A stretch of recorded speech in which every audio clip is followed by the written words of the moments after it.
Burju, a carefree 21-year-old from Delhi, was a soul enamored by the mountains, where serenity enveloped him with every visit. Every month he would escape the clamor of city life, retreating to these majestic heights to find solace. This particular trip brought him to Mussoorie, accompanied by his adventurous friend Samir. As they meandered through the enchanting landscapes surrounding Mussoorie, their paths led them to the foreboding silhouette of Radha Bhavan.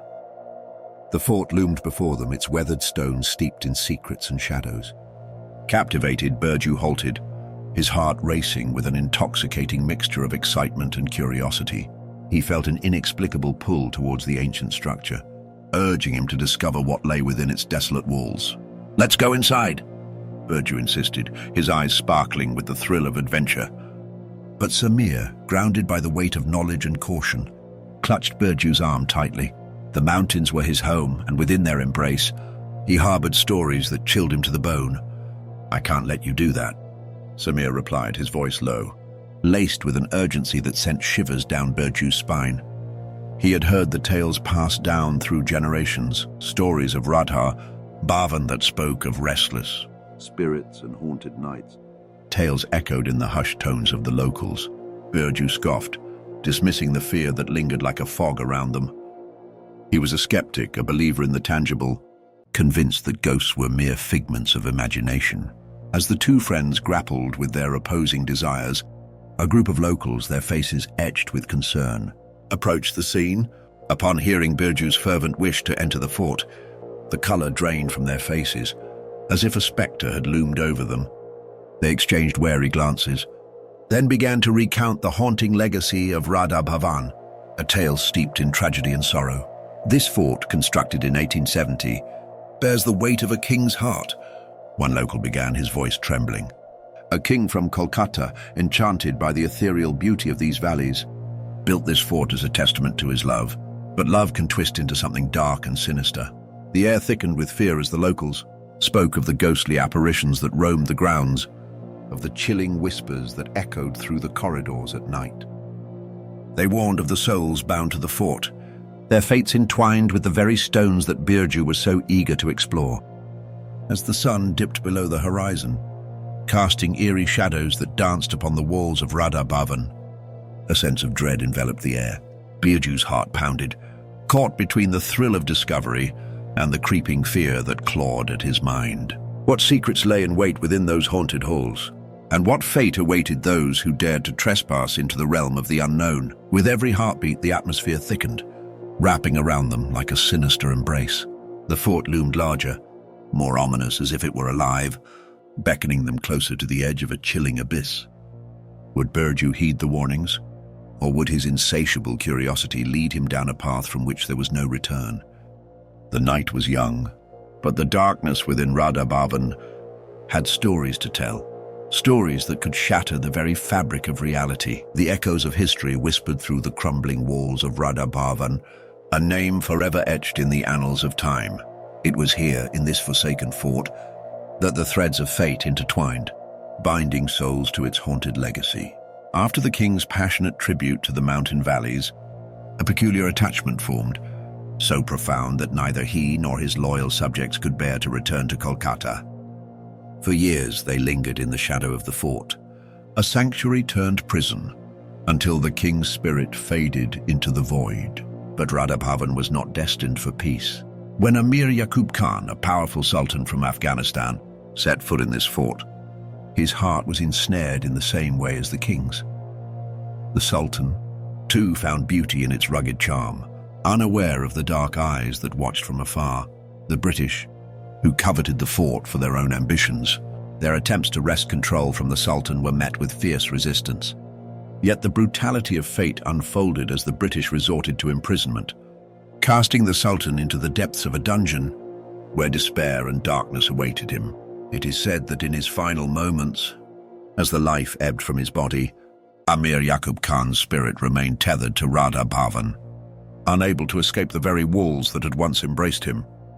Following his death, a chilling wave of paranormal phenomena surged through the fort, casting a pall of terror upon the British soldiers stationed there. Whispers and cries echoed through the night, driving men to madness. compelling them to flee from a place that had transformed from a fort of beauty into a fortress of fear. The anguished screams of the Sultan, trapped in a limbo between worlds, reverberated through the halls, haunting the dreams of all who dared to dwell there. As Samir recounted this harrowing tale, sweat beaded on his brow, each word steeped in dread. But Burju, unyielding and brimming with bravado, scoffed at the locals' warnings. "Just stories," he laughed, a sound laced with disbelief, as he prepared to step into the very heart of darkness. Infuriated by his bravado, the locals retreated, leaving Samir behind, who could only watch in horror as Burju crossed the threshold into Radha Bhavan. Once inside, Burju was met by an eerie stillness, the air thick with an unsettling energy that prickled his skin. A thrill coursed through him, igniting a reckless curiosity, as the sun dipped below the horizon, casting long shadows that danced along the fort's walls.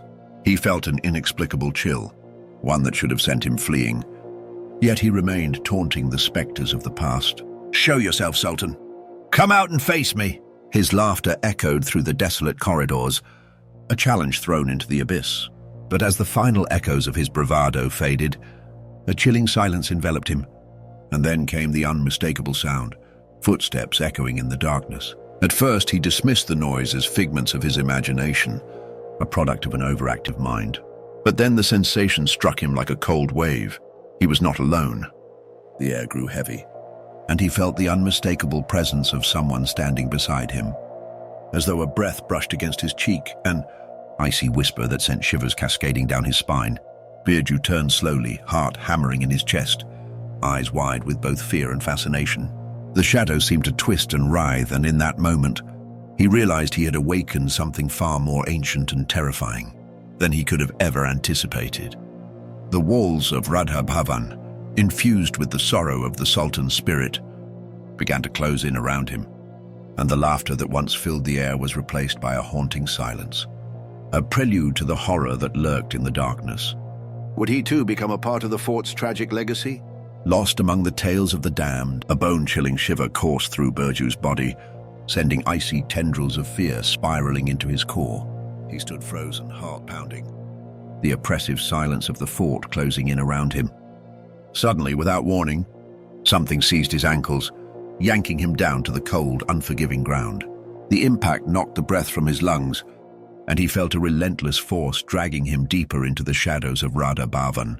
Panic surged within him as he glanced down, his heart plummeting into an abyss of terror. A figure loomed at his feet, draped in the ornate garments of a sultan, the very spirit he had mocked moments before. The man's grip was ironclad, pulling him with a desperate urgency. Burju's screams erupted into the stillness, raw and primal, echoing off the ancient stones as his mind raced with disbelief. As the sultan's tortured visage turned toward him, a horrifying image imprinted itself in Burju's memory, a face ravaged by time, skin peeling away like decaying parchment, eyes dark pools of endless sorrow. This was not the regal figure he had envisioned. This was the embodiment of despair, the very essence of the tales that had sent shivers down his spine. The reality of the locals' warnings crashed over him like a tidal wave. He was ensnared by the soul of the Sultan, a victim of his own hubris. The spirit dragged him deeper into the bowels of the fort, into the suffocating darkness of a dungeon that exhaled dread with every breath. Burju's surroundings melted into an abyss, shadows swirling around him like a living nightmare. The only sound that pierced the silence was a cacophony of thumping, pulses of despair that resonated through the stone walls, matching the frantic rhythm of his heart. Fear enveloped him, tightening its grip around his throat as he struggled to breathe. Panic clawed at his insides, and the screams that erupted from him were laced with unadulterated terror. Each gasp felt like a betrayal, and as the darkness closed in, a numbing pain surged through his body, pulling him into unconsciousness. When the veil of darkness finally lifted, Burju's eyes fluttered open. Disoriented and gasping for air, he found himself slumped in the familiar confines of his car, the comforting hum of the engine, a stark contrast to the horrors he had just experienced. Samir sat beside him, his face a mask of concern. "What happened?" Samir asked, his voice trembling with anxiety. "I left you for just a moment, but when I came back you were gone." Burju's heart raced anew as he met Samir's gaze. the memory of the Sultan's torment still fresh in his mind. I was inside the fort. The Sultan, he was there. He tried to take me. His voice quavered, the remnants of fear still clinging to him like a shroud. Samir's expression shifted from concern to disbelief, but deep down, he knew the stories were not mere fabrications. We need to get out of here, he urged, glancing nervously at the looming shadows of Radha Bhavan in the distance. As they sped away, the fort faded into the rear-view mirror, but Burju could still hear the echoes of that anguished scream, the Sultan's cries resonating in the recesses of his mind. The night was far from over, and the grip of Radha Bhavan was tighter than he could ever imagine. Even in the safety of the car, Burju knew the darkness within would haunt him forever, a reminder that some tales are rooted in a terrifying truth, and some spirits never rest. The sun had just dipped below the horizon when Samir, driven by a mix of fear and desperation, ventured into the gaping maw of Radha Bhavan. The fort loomed ominously, dark silhouettes of stone drawing shadows that felt alive. He called out for Burju, his heart pounding wildly as the silence of the fort closed in around him. Then outside the fort, in a small clearing shrouded in twilight, he found Burju sprawled on the ground, pale and unconscious. Relief surged through Samir as he rushed to his friend, shaking him gently, whispering his name. When Burju finally stirred, his eyes were wild, a tempest of fear and horror reflecting the darkness he had just encountered. As they embraced, the grip of terror still clung to Burju, and he poured out his harrowing tale, recounting the Sultan's face, the suffocating darkness, and the malevolent presence that had nearly claimed him. The bond of friendship was the only anchor in that moment, yet the experience had changed Burju irrevocably. Following that night, he never returned to Mussoorie. The vibrant spark that once defined him flickered and faded, replaced by an unsettling madness that crept into his thoughts like a slow poison. Whispers of the Sultan haunted his every waking moment, twisting his mind into a labyrinth of fear and despair. Samir, too, was not spared. The nightmares of Radha Bhavan plagued his nights, dragging him back to that chilling encounter, where the line between reality and nightmare blurred into a haunting haze. As I listened to this spine-chilling tale, my crew and I exchanged astonished glances, the weight of the story pressing down upon us. Burju's mockery had summoned something dark and unforgiving, a truth we could all feel pulsing in the air around us. The consequences of his bravado lay bare before us, a grim reminder of the forces that lurk in the shadows, waiting for the unwary.